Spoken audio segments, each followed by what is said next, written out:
So I know it's a shocker that I'm finally back after a month. At this point, almost a month since I last did a review. But I had to, man. Before 2023 ends, I had to come back and do Katekyo Hitman REBORN, right? And not only that, guys, we hit 1 million views on the promotional video on the official Shonen Jump's channel. That same promotional video that came out in September, we hit earlier this morning, 1 million views. I'm going to put the link here and in the description, okay? So as a Katekyo Hitman REBORN fan, yeah, this made my morning. And then I just finished watching the latest episode, Jujutsu Kaisen. So as a fan of both, this is the best day ever. Thursday is lit, okay? So, I'm back. And I'm going to make sure to end off the year right with some Katekyo Hitman REBORN. And guys, I'm going to have to get volume. I'm gonna have to go and get whoa. Well, I'm skipping. Hold on. I got you right now. That's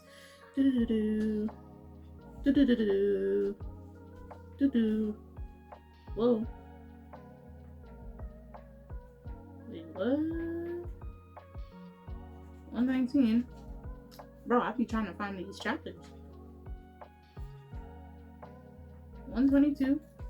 We're not 122. The last chapter we actually were at was 123. So that was the same chapter that after the whole ordeal with XANXUS and him trying to make Tsuna a murderer for the night, when he purposely put him into the Golomoska, right? And Tsuna cut down the Golomoska back in the end of chapter 122, and then 123 happened.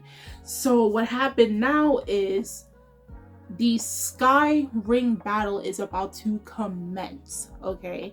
And Tsuna made the decision that he is going to fight XANXUS simply because he knows what is at stake if XANXUS becomes candidate, not only just candidate, but he gets the ring to signify that yes, he is the heir to becoming the 10th Vongola boss, right? And we can't have that, especially what he did to the 9th, what he did to everyone else. And they talked about the cradle incident where he tried to form a coup d'etat. So technically XANXUS is the most dangerous person you can come across. He tried to upsurge the entire Vongola. He tried to go against his own father, which had him locked away for 9 years until he came back.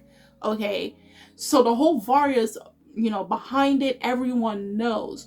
So now we get into chapter 124, which basically there was this one panel that looked so cool, so cool. But the chapter starts off with Tsuna at the hospital checking in on Lambo, because we haven't seen Lambo for several chapters at this point after his fight with Lusaria.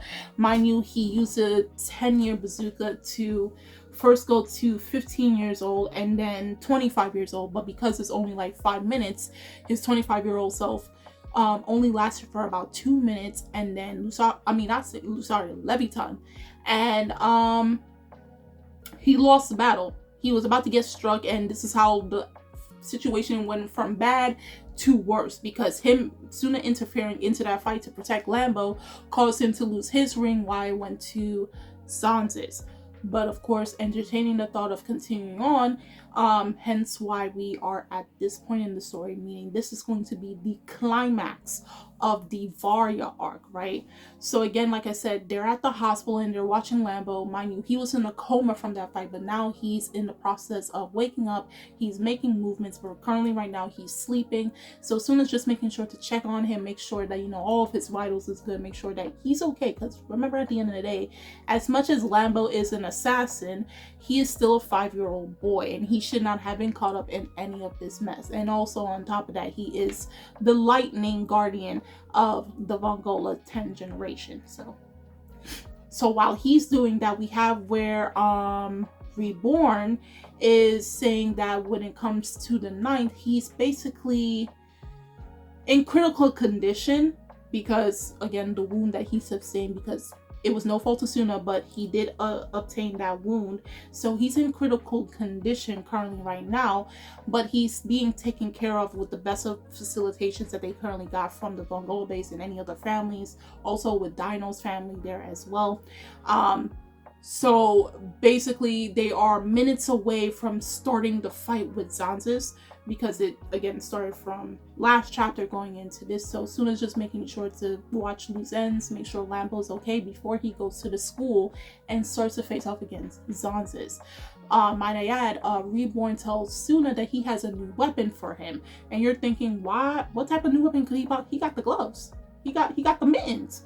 But his new uniform is a suit which can withstand the flames of the dying will, okay? And it looks like his uniform, his regular uniform. On top of that, obviously Leon, his little chameleon, was the one that made the clothing, okay?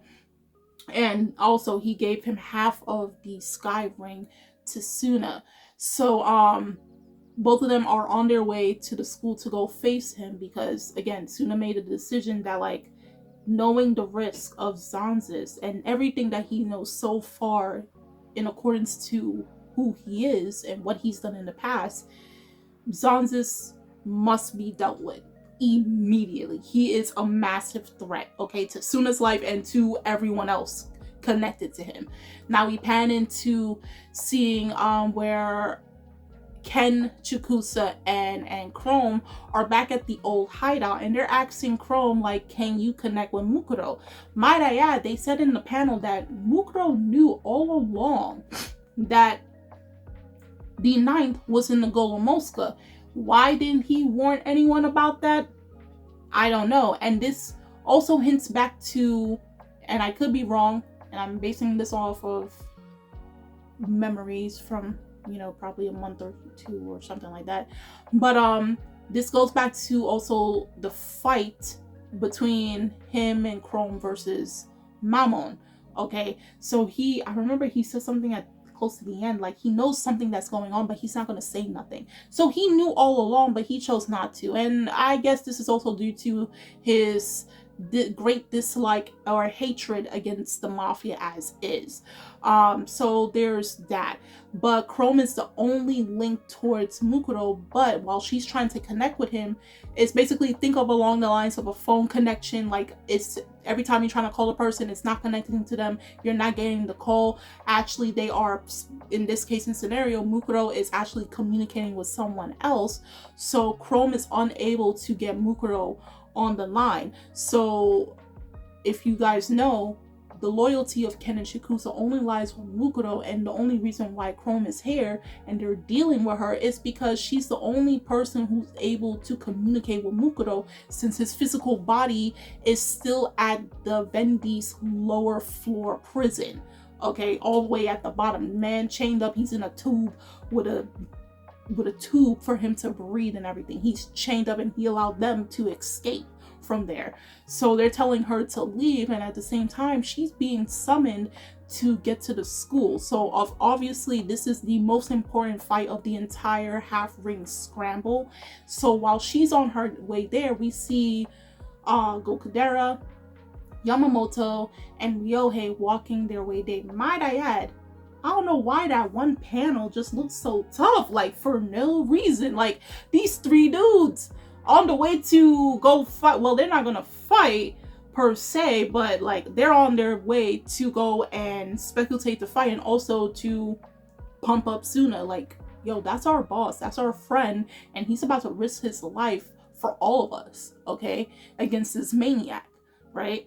So while they're walking, we have where Basil comes and he's telling them about like the whole situation that's happening in Italy. He's trying to talk to his teammates on like what's happening, especially with Imitsu, but they're not able to leave Italy or anything of that sort because, like, they're trapped in the Vongola household because of the Varya. Okay, so remember the old Golomoska, the original one, tried to hit them, and then also Imitsu is injured and everything. So while everything is escalating outside of the headquarters, they're trapped inside, because if they try to get out with, you know, some members being injured and everything, it can look bad for them. So while they're dealing with problems all the way in Italy, we're dealing with the problems here in Namimori, Japan. And so while that being said, everyone is talking about, and this is something that I always loved about Katekyo, especially with Tsuna's character, that all of his friends notice there's something about Tsuna. And in this case and scenario, is his extraordinariness, right? He's so ordinary that it's how he said it's extraordinary, right? And the reason they say that, and it's not to make fun of Tsuna or anything of that sort, but they're saying, going, you know, Tsuna's going to win this battle. Of course, Kokudera is, of course he is. It's the boss. It's the 10th boss. It's something so special about him. There's no way he can possibly lose. Might I add, they basically dropped from chapter 1 the candidates. So they brought back from chapter 1, remember the 3 guys, the one guy that got electrocuted, the guy who got shot to death, and the guy who got eaten alive by the sharks. Well, they brought them back in this chapter, and they kind of actually gave them faces, I believe. So come to find out, there was actually 5 candidates. Tsuna and XANXUS being one of them, and then the other 3 all the way from chapter 1. So they made their kind of like reappearance in this chapter. So what they're trying to say is that there was originally in total 5 candidates, right? At that time, at that point in the story, we never knew about XANXUS or anything of that sort. We only knew about, basically at the time, 4. And Tsuna was the last choice simply because all other 3 died, right? And how basically about the candidates who's most fit to be the head of the Vongola. Now, funnily enough, despite those 3 men having the qualifications and the power to do so, other than the night boss and another person basically saying, no, we don't want XANXUS to be boss, we rather the other 3 or Tsuna, the rest of the family, the rest of the organization all had XANXUS backing. They all thought he was meant to be the 10th head. And then the reason why, overwhelming so, that Tsuna is in the position that he's in is because of the 9th and his father.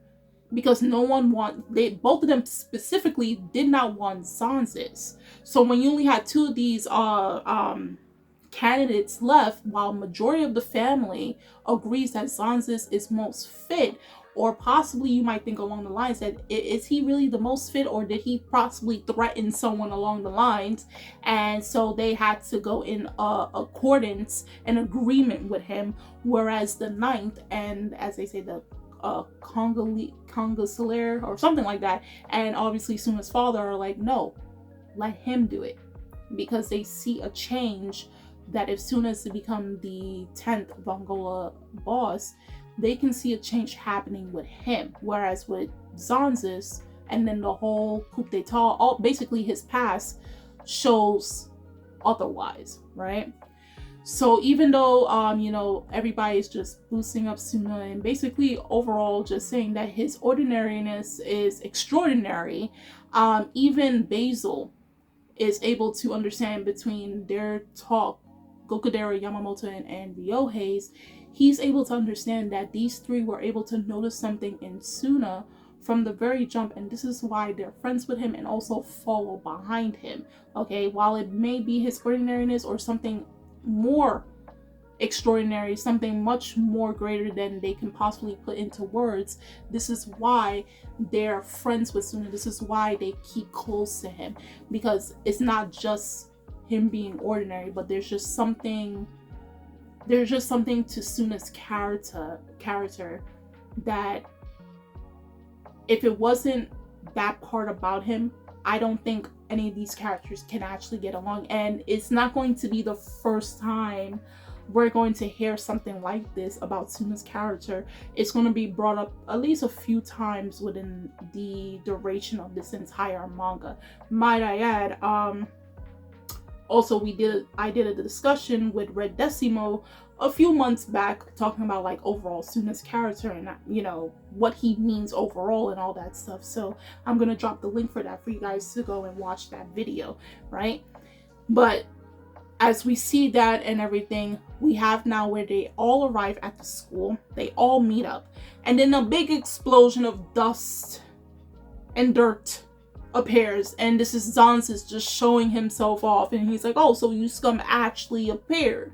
Might I add, we come to find out that all the guardians on both sides has to be there, because it's basically a life or death battle. So even those who are in critical condition like Lambo, they took this poor baby out of bed. He's trying to get better and brought his little incubator and all that stuff so he can still breathe.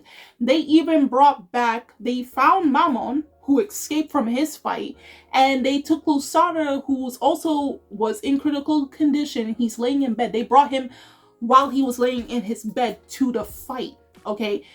Hibari, which is the most surprising, had to go there because, like I said, because this fight is the most important fight out of all the other fights, all guardians are there.